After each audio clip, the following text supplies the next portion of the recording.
দেখে নেব খেলা সময় শিরোনাম।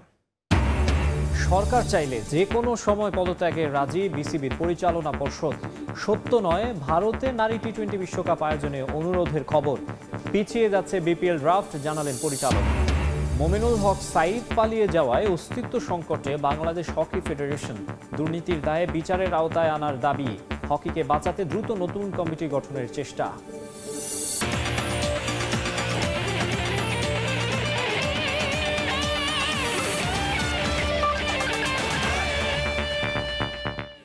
দেখছিলেন শিরোনাম, এবারে বিস্তারিত। শুরুতে ক্রিকেট। অন্তর্বর্তীকালীন সরকার বললে যে কোনো সময় পদত্যাগে রাজি বিসিবির বর্তমান পরিচালনা পর্ষদ। তবে ক্রীড়া উপদেষ্টা চাইলে গঠনতন্ত্র মেনে কার্যক্রম চালিয়ে যাবেন তারা, এমন মন্তব্য করেছেন বিসিবি পরিচালক ইফতেখার রহমান মিঠু। দেশের চলমান অবস্থার প্রেক্ষিতে ভারতকে নারীদের টি-20 বিশ্বকাপ আয়োজনের অনুরোধের খবরটি সত্য নয় বলেও নিশ্চিত করেছেন তিনি। তবে বাস্তবতা মেনে পিছিয়ে যাচ্ছে বিপিএল এর ড্রাফট। সেপ্টেম্বরের শেষে অনুষ্ঠিত হতে পারে ফ্র্যাঞ্চাইজি টুর্নামেন্টের দল গঠন প্রক্রিয়া। রাজনৈতিক অস্থিরতায় ক্রিকেট পাড়ার টক অব দ্য টাউন বিসিবির বর্তমান পরিচালনা পর্ষদ। বিশেষ করে 24 সদস্যের বোর্ডের একাধিক পরিচালক আত্মগোপনে থাকায় স্থবির কার্যক্রম। এরই মধ্যে নাজমুল হাসান পাপন সহ বোর্ড পরিচালকদের পদত্যাগের দাবিতে প্রায় প্রতিদিনই বিসিবিতে হচ্ছে মিছিল। এমন অবস্থায় যুব ও ক্রীড়া উপদেষ্টার সঙ্গে এক দফা দেখাও করেছেন ঢাকায় থাকা 7 পরিচালক। তাদেরই একজন ইফতেখার মিঠু পদত্যাগের বিষয়টি ছেড়ে দিয়েছেন অন্তর্বর্তীকালীন সরকারের ওপর। সরকার যেটা চায় সেটার বাইরে যাওয়ার কোনো ইয়ে না। ওনারা যদি চায় যে এই বোর্ড নিয়েই কাজ করবেন তো দ্যাটস ফাইন। যদি ওনারা বলে আমাদের রিজাইন করতে, আমরা প্রস্তুত আছি, সব ডিরেক্টররাই। আমাদের কনস্টিটিউশন অ্যান্ড আইসিসি রেগুলেশন নিয়ে আমাদের sports adviser have to take a decision. ভারতের একাধিক গণমাধ্যমের খবর, দেশের চলমান অবস্থার পরিপ্রেক্ষিতে নাকি বিসিসিআইকে আসন্ন নারী টি-20 বিশ্বকাপের স্বাগতিক হতে অনুরোধ করেছে বিসিবি। বিষয়টি মোটেও সত্য নয় বলে জানান এই বোর্ড পরিচালক। বরং বিশ্বকাপ আয়োজনে কোনো প্রতিবন্ধকতাই দেখছেন না তিনি। আমরা তো প্রস্তাব দেওয়ার কেউ না। This is a ICC event, we have the hosting right. Logistically আর আমাদের যে এক্সপিরিয়েন্স আছে এটা কিন্তু আমরা ম্যানেজ করে ফেলতে পারবো। কারোর জন্য কোনো কাজ তো আটকে থাকে না। হ্যাঁ ঠিক আছে, হয়তো এখন আমাদের কিছু বোর্ড ডিরেক্টর যারা দেশে নেই তাদের কাজ আরেকজন করতে হবে, বেশি ইয়ে করতে পারে। আমাদের ম্যানেজমেন্ট টিম ইজ তো সেম আছে, they are experience enough to continue the world cup. তবে পিছিয়ে যাচ্ছে বিপিএল এর প্লেয়ার্স ড্রাফটের সময়সূচি। আগামী মাসের প্রথম সপ্তাহে তা হওয়ার কথা থাকলেও ফ্র্যাঞ্চাইজিগুলোর দাবির মুখে হতে পারে শেষ সপ্তাহে। এটার তো কোনো ডিসিশন নিতে পারছি না। এখন আমরা ক্রিকেট বোর্ড কেমন করে ফাংশন করব এই দিক নির্দেশনাটা ওনার থেকে পেলেই এই যে এইসব কাজ যেগুলি পিছিয়ে আছে বা কোনটা ক্যান্সেল করতে হবে, কোনটা করব, এইগুলি ডিসিশন আমরা নিতে পারবো। তবে বাস্তবতা মেনে মিঠু বলছেন বিসিবির গতিপথ হয়তো নির্ধারণ হয়ে যাবে আগামী সপ্তাহের মধ্যেই। ক্রিকেটের স্বার্থে দ্রুততম সময়ের মধ্যেই সংকটের নিরসন চান তিনিও। আমরা ক্রিকেট বোর্ড কেমন করে ফাংশন করব। মাহবুব রিমন, সময় সংবাদ, ঢাকা। কয়েকদিন ধরেই গুঞ্জন ছিল বাংলাদেশের চলমান রাজনৈতিক অস্থিরতার কারণে টি-20 নারী বিশ্বকাপ ভারতে আয়োজন করতে বিসিসিআইকে প্রস্তাব দিয়েছিল আইসিসি। তবে গণমাধ্যমের খবর সেই প্রস্তাব ফিরিয়ে দিয়েছে বিশ্বের সবচেয়ে ক্ষমতাধর বোর্ড বিসিসিআই। এই মুহূর্তে নাকি কোনোভাবেই ভারতে বিশ্বকাপ আয়োজন করা সম্ভব না বলে জানিয়েছেন বোর্ড সচিব জয় শাহ। দেশের অস্থির রাজনৈতিক পরিস্থিতির জন্য নারী টি-20 বিশ্বকাপ আয়োজন করা নিয়ে তৈরি হয়েছে জটিলতা। বাংলাদেশে আদৌ বিশ্বকাপ আয়োজন করা সম্ভব কিনা সেটা নিয়েই চিন্তায় আইসিসি। ক্রিকেটারদের নিরাপত্তার বিষয়টি সর্বোচ্চ গুরুত্ব পাচ্ছে বিশ্ব ক্রিকেট নিয়ন্ত্রক সংস্থার কাছে। রাজনৈতিক পট পরিবর্তনের পর কদিন আগে ক্রিকেট বোর্ডের সামনে বিক্ষোভ হয়েছে। চলমান পরিস্থিতিতে অক্টোবরে নারী টি-20 বিশ্বকাপের আয়োজক সত্ত্ব বাংলাদেশে থাকবে কিনা সেটা নিয়ে দেখা দিয়েছে প্রশ্ন। যদিও নির্ধারিত সূচি অনুযায়ী আইসিসির এই আসর আয়োজন করতে চায় বিসিবি। এ বিষয়ে সরকারের সহায়তা চেয়েছে ক্রিকেট বোর্ড। নারী টি-20 বিশ্বকাপে এবার 10টি দেশ অংশগ্রহণ করবে। বাংলাদেশের অস্থির রাজনৈতিক পরিস্থিতির জন্য অনেক দেশই তাদের নাগরিকদের ভ্রমণের সতর্ক বার্তা দিয়েছে। এ অবস্থায় বাংলাদেশের পরিবর্তে বিকল্প ভেন্যুতে বিশ্বকাপ আয়োজনের কথা ভাবছে বিশ্ব ক্রিকেটের নিয়ন্ত্রক সংস্থা, যেখানে তাদের পছন্দের তালিকায় আছে ভারত। ইতিমধ্যে বিসিসিআইকে এই বিষয়ে প্রস্তাব দেওয়া হয়েছে। আইসিসির সেই প্রস্তাব ফিরিয়ে দিয়েছে বিসিসিআই। যে ইস্যুতে কথা বলেছেন জয় শাহ। আইসিসি আমাদের টি-20 নারী বিশ্বকাপ আয়োজন করতে প্রস্তাব দিয়েছিল, তবে আমরা এটি স্পষ্টভাবে প্রত্যাখ্যান করেছি। আগামী বছর আমরা নারী ওডিআই বিশ্বকাপ আয়োজন করতে যাচ্ছি। এছাড়া এখন বর্ষা মৌসুম, সব মিলিয়ে টি-20 নারী বিশ্বকাপ ভারতে আয়োজন করার কোনো সম্ভাবনা নেই। জয় শাহর এমন বক্তব্যের পর স্পষ্ট ধারণা পাওয়া যায় যে বাংলাদেশে থেকে বিশ্বকাপ সরিয়ে নিতে চায় আইসিসি। ভারত, শ্রীলঙ্কা এবং আরব আমিরাতকে বিকল্প ভেন্যু হিসেবে নির্বাচন করেছে ক্রিকেটের সর্বোচ্চ নিয়ন্ত্রক সংস্থা। তবে এবার ভারত এই প্রস্তাব প্রত্যাখ্যান করার পর শ্রীলঙ্কাতে বিশ্বকাপ আয়োজনের কথা ভাবছে আইসিসি। তবে সেখানেও বর্ষা মৌসুম হওয়াতে এই মুহূর্তে খানিকটা বিপাকে আছে আইসিসি। এখন দেখার অপেক্ষা শেষ পর্যন্ত বাংলাদেশে বিশ্বকাপ আয়োজন করতে পারেন কিনা বোর্ডের নীতি নির্ধারকরা। ফারজানা জাহান প্রিয়া, সময় সংবাদ। আগামী 3 থেকে 4 বছরের মধ্যেই টেস্ট ইতিহাসের সর্বোচ্চ রানের মালিক সচিন টেন্ডুলকারকে ছাড়িয়ে যাবেন ইংল্যান্ডের জো রুট, এমনটাই মনে করেন অস্ট্রেলিয়ান কিংবদন্তি রিকি পন্টিং। আইসিসিকে দেয়া এক সাক্ষাৎকারে রুটকে নিয়ে এমন প্রশংসাই করেছেন সাবেক এই অজি ক্রিকেটার। টেন্ডুলকারের রেকর্ড ছাড়িয়ে যেতে এখনও 3000 রান দূরে আছেন জো রুট। সর্বকালের সেরা ব্যাটার কিংবা ক্রিকেটার, যে কোনো বিষয়ে সামনে আসলে সবার আগে উঠে আসে সচিন রমেশ টেন্ডুলকারের নাম। ক্রিকেটে যার খ্যাতি বিশ্বজুড়ে, 22 গজে 24 বছর শাসন করেছেন যিনি। কঠোর পরিশ্রম ও দুর্দান্ত প্রতিভার কারণে তিনি বনে যান ক্রিকেটের ঈশ্বর। মাত্র 16 বছর বয়সে পাকিস্তানের বিপক্ষে অভিষেক হয় লিটল মাস্টারের। এরপর থেকে একের পর এক রেকর্ড নিজের নামের পাশে যুক্ত করেন তিনি। দীর্ঘ ক্যারিয়ারে ভারতকে অনেক কিছুই উপহার দিয়েছেন সচিন। সর্বাধিক ম্যাচ খেলা, আন্তর্জাতিক ক্রিকেটে সর্বাধিক রান এবং সর্বাধিক সেঞ্চুরির মতো আরও অনেক রেকর্ড রয়েছে টেন্ডুলকারের। টেস্ট ক্রিকেটে সর্বোচ্চ রানের মালিক সচিন। 200 ম্যাচ খেলে 15,921 রান তার, আর 13,378 রান নিয়ে তালিকার দ্বিতীয় স্থানে অস্ট্রেলিয়ার রিকি পন্টিং। অস্ট্রেলিয়ান এই কিংবদন্তির মতে খুব দ্রুত সচিন ও পন্টিংয়ের এই রেকর্ড টপকে যাবেন ইংল্যান্ডের ব্যাটার জো রুট।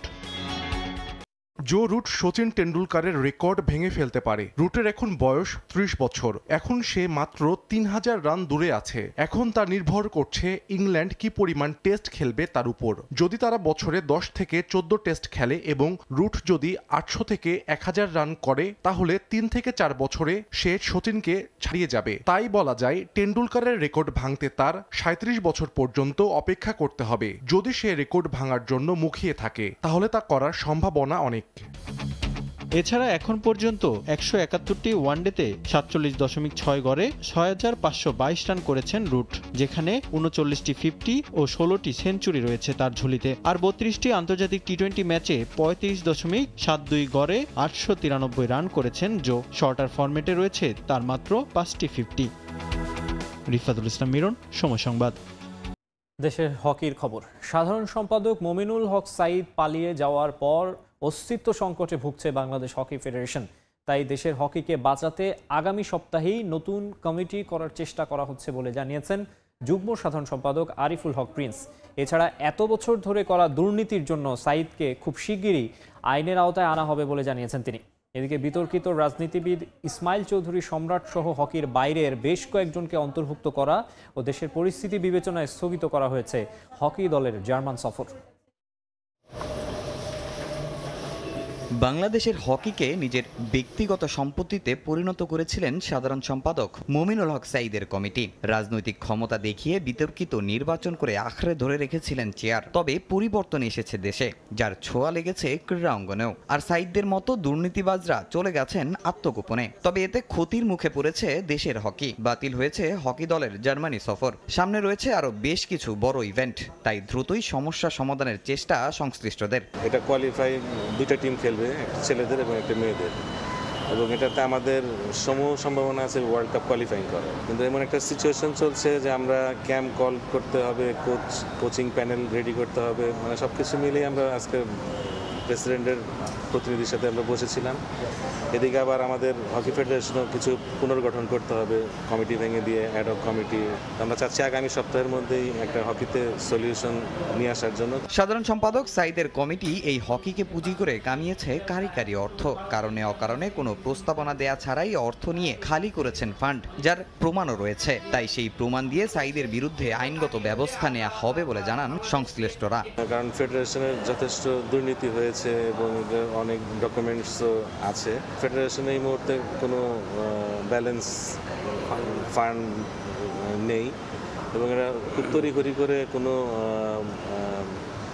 প্রমাণপত্র ছাড়াই অনেক টাকা পয়সার লেনদেন করেছে, যেগুলো আমরা নতুন কমিটি আসার সাথে সাথেই বসে তদন্তের মাধ্যমে এটা করব। উন্নত প্রশিক্ষণ ও প্রস্তুতিমূলক ম্যাচ খেলতে জার্মানি সফর যাওয়া নিয়েও ছিল নানা আলোচনা। কোনো কিছুতে না থেকেও হুট করে এই সফরে ম্যানেজার হিসেবে অন্তর্ভুক্ত করা হয়েছে বিতর্কিত ইসমাইল চৌধুরী সম্রাটকে। এর বাইরেও নতুন করে ভিসা করানো হয়েছে আরও 4 জনকে। তাই বাধ্য হয়েই স্থগিত করা হয়েছে সফর। জার্মান সফরে আমরা যেটা জানি শুধু 4 জন না, আমরা আজকে জানতে পেরেছি আরও বহিরাগত 4 জন ছিল। তো এইসব প্রেক্ষিতে এই ট্যুর সম্পূর্ণভাবে স্থগিত ঘোষণা করা হয়েছে। 2019 সাল থেকে বাংলাদেশ হকিতে রাজত্ব সাইদের। ওই বছরই ক্যাসিনো কাণ্ডে নাম থাকায় দীর্ঘ 3 বছর ছিলেন দেশের বাইরে। তারপরও হারায়নি পদ। সবশেষ নির্বাচনেও দাপট দেখিয়ে বিনা প্রতিদ্বন্দ্বিতায় হয়েছে নির্বাচিত। তাই এবার আর এ ধরনের সাইদদের দেশের হকিতে দেখতে চান না কেউই। তামিম হোসেন, সময় সংবাদ, ঢাকা। লিওনেল মেসির মাঠে ফেরা নিয়ে অনিশ্চয়তা কাটছেই না। ইন্টার মায়ামি কোচ তাতা মার্টিনো তার কোনো সুখবর দিতে পারছেন না। এদিকে হঠাৎই ছন্দপতন মায়ামির, শেষ 3 ম্যাচের 2টিতেই হেরেছে তারা। যদিও MLS এর পয়েন্ট টেবিলে এর কোনো প্রভাব পড়েনি। সমর্থকরা অধীর অপেক্ষায় আছেন লিওনেল মেসিকে মাঠে দেখতে।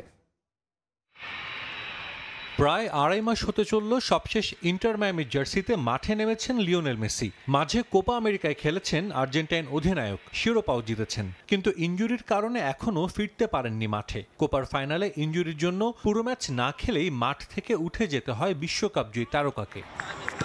ধারণা করা হচ্ছিল দ্রুতই মাঠে ফিরবেন মেসি। কোপা জয়ের পর দেশেও যাননি 37 বছর বয়সী এই তারকা। মায়ামিতে শুরু হয় তার পুনর্বাসন। অনেকে অনুমান করে চলতি মাসেই আবারও মায়ামির জার্সিতে দেখা যাবে মেসিকে, কিন্তু সেই ধারণা ভুল প্রমাণ হতে চলেছে।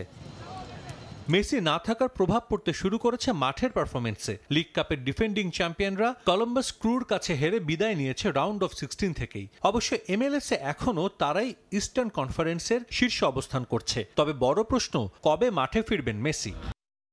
এদিকে স্কোয়াডে নতুন এক ফুটবলার যুক্ত করতে যাচ্ছে ইন্টার মায়ামি। গণমাধ্যমে গুঞ্জন দলের রক্ষণের শক্তি বাড়াতে চান তাতা মার্টিনো। শেষ 3 ম্যাচে প্রতিপক্ষ 8 গোল দিয়েছে মায়ামির জালে। স্প্যানিশ ক্লাব আলমেরিয়াতে খেলা মেক্সিকান ফুটবলার সেজার মন্তেসের দিকে নজর কোচের। মেক্সিকো জাতীয় দলের কোচ থাকাকালীন দীর্ঘদেহী এই সেন্টার ব্যাকের সঙ্গে কাজ করেছেন তাতা মার্টিনো। ক্লাব কর্তৃপক্ষ কোচকে গ্রিন সিগন্যাল দিয়েছে। ট্রান্সফার উইন্ডো শেষ হওয়ার আগেই মন্তেসের সার্ভিস নিশ্চিত করতে চান তাতা মার্টিনো। সাজিদ মুস্তাহিদ, সময় সংবাদ। অলিম্পিকে পাকিস্তানের হয়ে প্রথম ব্যক্তিগত স্বর্ণ জিতে কারি অর্থ উপহার পাচ্ছেন আরশাদ নাদিম। পাকিস্তানের প্রধানমন্ত্রী ও পাঞ্জাবের মুখ্যমন্ত্রীর কাছ থেকে 25 কোটি রুপি পুরস্কার পেয়েছেন এই স্বর্ণজয়ী অ্যাথলিট। অলিম্পিক ইতিহাসে পাকিস্তানকে প্রথম ব্যক্তিগত স্বর্ণ এনে দিয়েছেন আরশাদ নাদিম। প্যারিস অলিম্পিকে যা দেশটির একমাত্র অর্জন। জ্যাভেলিন থ্রোতে রেকর্ড গড়ে 40 বছরের অপেক্ষার অবসান ঘটান এই অ্যাথলিট। এর আগে 1984 সালে লস অ্যাঞ্জেলস অলিম্পিকে ফিল্ড হকিতে সবশেষ স্বর্ণ জিতেছিল পাকিস্তান।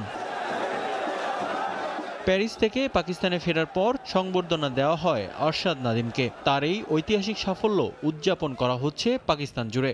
সঙ্গে নাদিমকে পুরস্কারের বন্যাও ভাসাচ্ছেন অনেকেই। স্বর্ণ জিতে উপহারের পাশাপাশি কারি অর্থ পাচ্ছেন এই অ্যাথলিট। এখন পর্যন্ত শুধু পুরস্কার হিসেবেই 25 কোটি রুপি পেয়েছেন নাদিম। অলিম্পিকে নাদিমের কৃতিত্বের জন্য তাকে ইসলামাবাদে বিশেষ অভ্যর্থনা দেন পাকিস্তানের প্রধানমন্ত্রী শাহবাজ শরীফ। পরিবার সহ উপস্থিত ছিলেন স্বর্ণজয়ী অ্যাথলিট। সেখানে নাদিমের হাতে 15 কোটি রুপির একটি চেক তুলে দেন প্রধানমন্ত্রী। নাদিম পাকিস্তানিদের আনন্দ দ্বিগুণ করে দিয়েছেন বলেও জানান শাহবাজ শরীফ। নাদিম, তুমি 25 কোটি পাকিস্তানির আনন্দ দ্বিগুণ করেছ, কারণ স্বাধীনতা দিবসের উদযাপনের সঙ্গে এটা বাড়তি উৎসাহ যোগাবে। এখন প্রতিটি পাকিস্তানি নাগরিক খুশি এবং দেশের মনোবল আকাশ সমান উচ্চতায় পৌঁছাবে। শুধু পাকিস্তানের প্রধানমন্ত্রী নয়, এর আগে নাদিমকে উপহার দিতে তার নিজ বাসায় যান পাকিস্তানের মুখ্যমন্ত্রী মারিয়াম নেয়াজ। নাদিমকে 10 কোটি রুপির চেক দেওয়া হয়। শুধু তাই নয়, নাদিমের হাতে নতুন একটি গাড়ির চাবিও তুলে দেন তিনি, যা নাদিমের জন্য বিশেষ কিছু। তার জ্যাভেলিন থ্রোর দূরত্বের সঙ্গে মিল রেখে সেই গাড়ির নিবন্ধন নম্বর রাখা হয় পাক 92.97। এছাড়া কোচ সালমান ইকবালকেও 50 লাখ রুপি অর্থ পুরস্কার দেওয়া হয়। নাদিমের স্বর্ণজয়ের আনন্দের জোয়ার বইছে পাকিস্তানের ক্রিকেটেও। পিসিবির এক পডকাস্টে পাকিস্তানের টেস্ট অধিনায়ক শান মাসুদ নাদিমকে অভিনন্দন জানান। এছাড়া দলটির লাল বলের কোচ জেসন গিলেস্পি নাদিমকে বাংলাদেশের সঙ্গে প্রথম টেস্ট ম্যাচে ড্রেসিং রুমে আমন্ত্রণ করা হবে বলে মন্তব্য করেন। রিফাতুল ইসলাম মিরন, সময় সংবাদ। নতুন বোলিং কোচ হিসেবে সাবেক দক্ষিণ আফ্রিকান পেসার মর্নে মর্কেলকে নিয়োগ দিয়েছে ভারত। কোচ হিসেবে মর্কেলের নিয়োগের বিষয়টি নিশ্চিত করেছেন বিসিসিআই সচিব জয় শাহ। গৌতম গম্ভীর প্রধান কোচ হিসেবে দায়িত্ব নেওয়ার পর থেকেই বোলিং কোচ হিসেবে শোনা যাচ্ছিল মর্কেলের নাম। বিসিসিআই এর সঙ্গে চুক্তির বিষয়টি আগেই নিশ্চিত থাকলেও বাকি ছিল আনুষ্ঠানিকতা। অবশেষে ভারতের সঙ্গে আনুষ্ঠানিকতা সারলেন মর্কেল। আগামী 1 সেপ্টেম্বর থেকে টিম ইন্ডিয়ার সঙ্গে কাজ শুরু করবেন মর্কেল। ফলে বাংলাদেশের বিপক্ষে সিরিজ দিয়েই মেন ইন ব্লুর প্রথম অ্যাসাইনমেন্ট শুরু হবে সাবেক এই প্রোটিয়ার।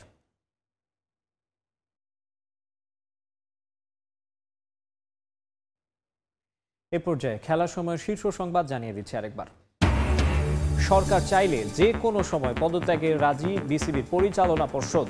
সত্য নয় ভারতের নারী টি-20 বিশ্বকাপ আয়োজনে অনুরোধের খবর। পিছিয়ে যাচ্ছে বিপিএল ড্রাফট, জানালেন পরিচালক। এবং মমিনুল হক সাঈদ পালিয়ে যাওয়ায় অস্তিত্ব সংকটে বাংলাদেশ হকি ফেডারেশন। দুর্নীতির দায়ে বিচারের আওতায় আনার দাবি। হকিকে বাঁচাতে দ্রুত নতুন কমিটি গঠনের চেষ্টা।